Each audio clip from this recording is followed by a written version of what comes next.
لە هەفتەی چواردەی خولیانە پلەیەکانی کوردستان لە یاریکی ئازبەرزدا یانەی ڕانیە میوانداری یانەی بازیانی کرد بە گۆڵێکی بە بەرامبەر یارەکەی بردەوە و پارێزگاری لە پلەی دووەمی کۆمەڵەکەی کرد. لە هەفتەی چواردەی خولیانە پلەیەکەکانی کوردستان لە ناو یاریگای خۆیدا ڕانیە میوانداری بازیانی کرد.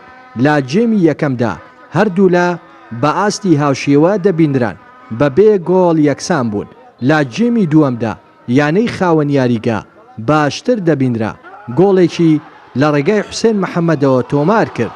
یاریەکە بەم شێوەیە مایەوە تا کۆتایی بە گۆڵێکی بێ بەرامبەر لە بەرژەوەندی ڕانیە کۆتایی هات.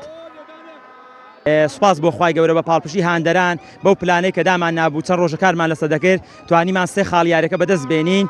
هیوادارم لە یاریەکانی داهاتوشدا ئاستێکی باشتر پێشکەش بکەین و بتوانین لە ململانێ و منافەسەکە دوور نەکەوینەوانێ و ئامانجمان تەنها ئەوەیە گەیشتنە بە نایبی کوردستان و هەموو هەوڵێکیش لەو پێناوە دەین. سوپاس بۆ خوای گەورە ئەمڕۆ لە یاریێکی چوارنووسازدا توانیمان لە بازیان بین 1-0 بەجودی خۆمان کۆتایی ببێنین.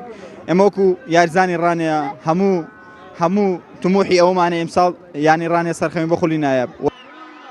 لە دوای یاریەکە یاریزانانی یانەی بازیان دەڵێن بۆ سێ خاڵی یاریەکە هاتبوون بەڵام شانز یاوەریان نەبوو ڕانیە دەست پێشخەری کرد.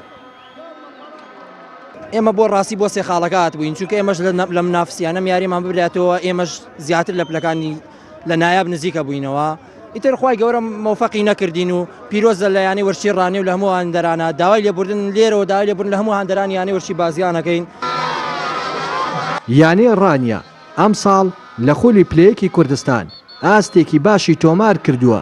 لە یاریگای ئازادەڕەش تایبەت بەخۆی هیچ یاریەک شکستی نەهێناوە. بەم ئەنجامەی ئەمڕۆژ با کۆکردنەوەی 28 خاڵ پلەی دووەمی کۆمەڵەکەی گرتووە.